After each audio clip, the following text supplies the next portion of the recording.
Sinasabi ko lang talaga palagi, kung alam nyo lang, bago pa yan inisplok ni Sir Ogie Diaz and everything, nagchichismis na ako dito, kung alam nyo lang. I-press 1 nyo yan.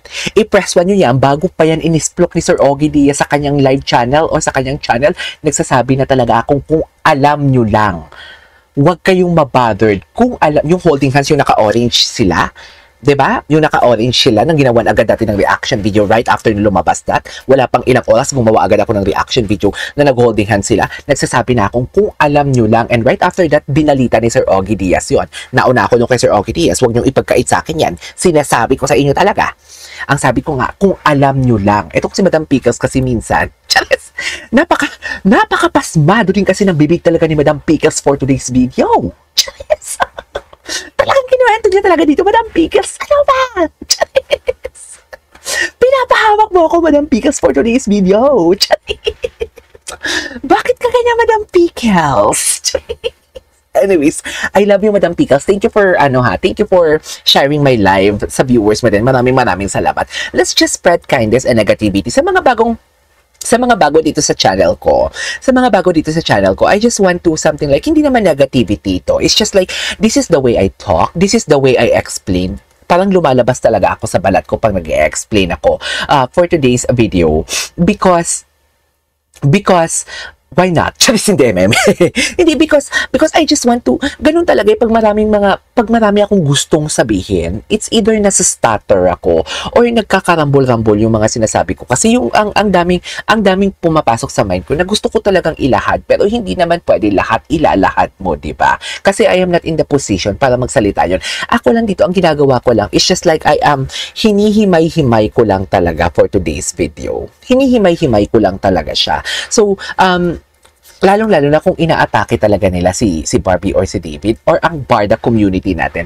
I am not spreading negativity. Okay? Wala akong ini-spread na negativity. Isa lang talaga ang tinitira ko dito and alam nyo yun kung sino. Kaya nga hindi ko din binabanggit yung pangalan niya kasi ayoko siyang madampuan ng kahit katiting na blessing ko. Charis! Na kahit katiting na blessing ko dito sa YouTube channel ko sa kanya. Okay? So, anyways, ituloy natin to. Eto, gagawa na naman nila to. For sure, may gagawin na naman silang story. Kung makikita lang din naman nila talaga si Jameson na, ay, bakit ko binanggit? I mean, kung makikita naman si Jameson na, i-connect na naman nila for today's story, it's either, ay, may vlog sila, or it's either,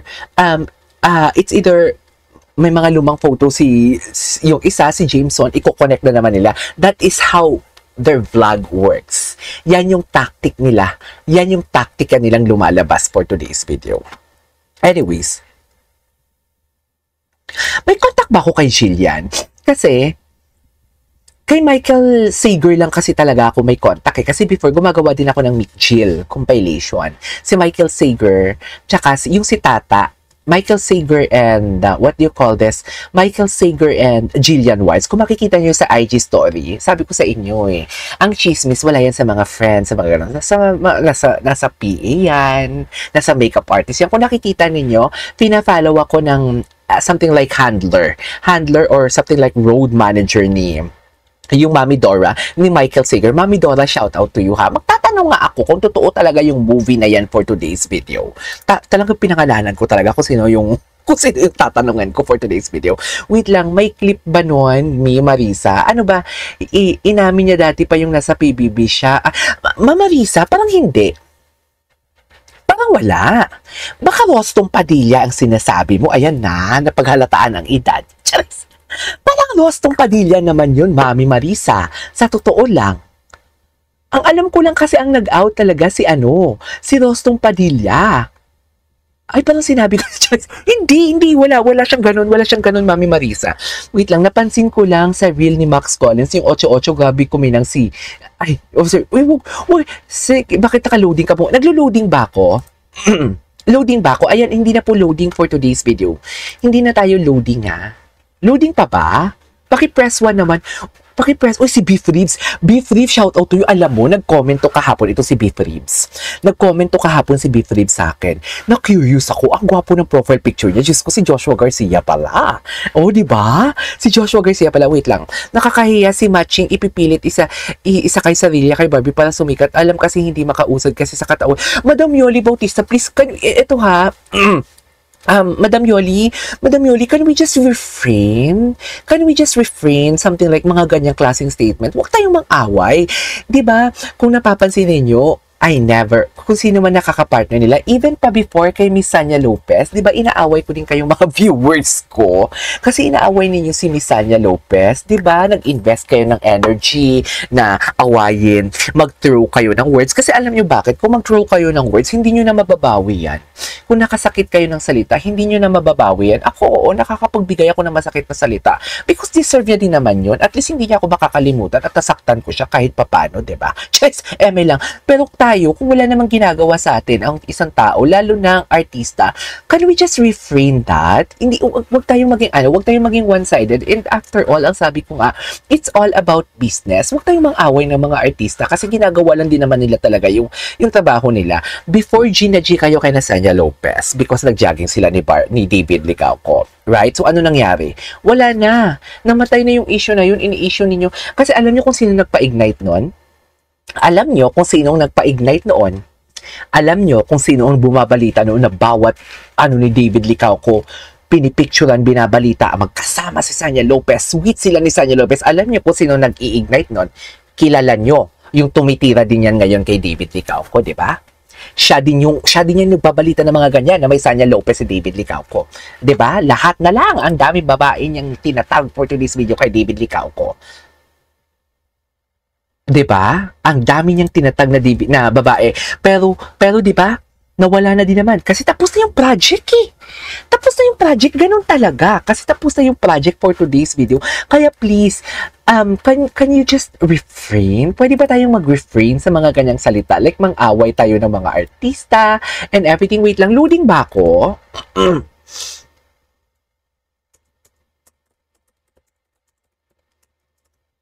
Loading ba? Connected naman ako ah. Ayan, connected ako ah.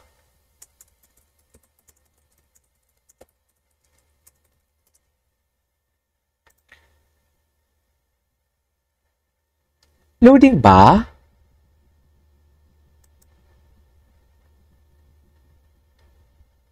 Hindi ako loading.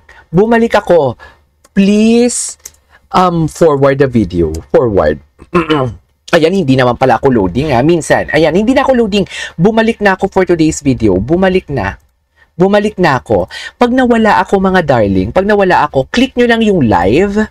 I-click nyo lang yung live. Di ba may mga pause, tapos volume, tapos may live. I-click nyo lang yan. Forward na kayo dyan for today's video. Pero hindi ako loading for today's video. Kailan ako naging loading? Doon lang ako sa unicorn. Naging loading for today's video, actually. Doon lang talaga ako sa unicorn. So, yeah, ituloy natin to ang chismis natin for today's video. So, doon na nga tayo. Can we just refrain telling na awayin ng isang artista porket nalilink siya kay ganito, porket nalilink siya sa ganyan? I-ano natin yan? I-refrain natin yan. Hinay-hinay tayo dyan. Kasi nagkakamali talaga tayo about that because it's all about business. 'Di ba? Ngayon, inaaway ninyo si Jameson. Dati si Sanya Lopez kay Barbie. Kay David. Ngayon si Jameson kay Barbie. 'Di ba? Huwag tayong ganun. It's all about what do you call this? It's all about work for today's video, right? Wait lang. Yes, true. Si Panot ang nagbabalita about David and Sanya before kasi pinanood ko siya lagi. Gusto siya talaga at nakasubscribe pa ako sa kanya pero now hindi na. 'Di ba, Miss Tessie? 'Di ba, Miss Tessie? Siya din yan yung nagpalaganap ng what do you call this? Ng ganyang chika. Okay, so tapos na tayo dun sa mga chismis natin. 'Di ba? Before, si Sanya Lopez kay David. Ngayon, si Barbie na naman. Kaya dapat matuto tayo sa mga pagkakamali natin. 'Di ba? Paulit-ulit ko talagang sinabi sa inyo, dear, mabait si Sanya Lopez. Mabait si Sanya. Hindi talaga si Sanya ganyan yung tipong sinasabi yung ganyang klaseng babae. Hindi ganyan. Mabait si Sanya Lopez. Sabi ko, and explain ko yan sa inyo, kinukorek ko yan sa inyo. Marami pang nagagalit sa akin ang kinukorek ko yan eh. 'Di ba? Mabait si Sanya. May project lang talaga sila. 'Di ba sinasabi niyo pa nga, si Sanya di kasi dikit ng dikit Siyempre may project nga, 'di ba? Kung si Jameson nga ngayon, 'di ba? May pa-holding hands nga sila ni Barbie, 'di ba? Dapat ganoon, dapat iano natin. Dapat lawakan natin yung nating pag-iisip. Yun na nga, silosa ang mga barda natin. Silosa talaga sila for today's video. But it is what it is. Kailangan talaga natin tanggapin na may project individually sila. Minsan may project si David sa iba, minsan may project si Barbie sa iba. So basically, it's just a matter of something like parang alam yung bankable sila. You know what I mean? Yan lang din naman para maging visible pa sila sa mga mata natin. Kailangan talagang maging bankable sila for today's video. I-content mo to. Sabi, i-content mo to. Ano yung i-content ko? Anyways, proceed tayo. Tara, ano to? Ay, This is Kontrabida Academy. Nag-vlog na kami ni Barbie. Yes. This is actually our second vlog already. I ano yung first vlog nila? Kanino yung first? see the transformation. Ready na. Panoorin natin ang una nating vlog. Ay. Meron tayong schedule ng alas 12. Ay, hindi ko to napanood. Ito yung nag-ano sila, yung tipong sinabi ni David na si Bibi daw, di ba? Ito pa. Di ba? Sabihin yung may girlfriend si David. Anong sabi nila? February pa daw, may girlfriend na si David. Yun yung sinabi nila, di ba? Yun yung sinabi nila, may girlfriend na daw. Ma'am Nida Alcantara, shout out to you. Yun yung sinabi nila, February pa lang may girlfriend na si David. Pero di ba nagla-live si David, sinasabi niya, ang bago niyang BB is trying to do something new. Which is pertaining kay Barbie. Barbie is running, Barbie is something like playing lawn tennis, di ba? So, meaning to say, Barda is real talaga. Kung sino yung pinaparinggan ni David sa Instagram niya, kung sino yung pinaparinggan ni David sa live niya before na may crush siya, crush ka ba ng crush mo and everything, that is Barbie. So, meaning to say, Barda is real. So, paano nila sasabihin sa ating dilulu tayo for today's video? Can you just explain that? Diba? Sinasabi ko sa inyo, ayoko na lang din talaga madulas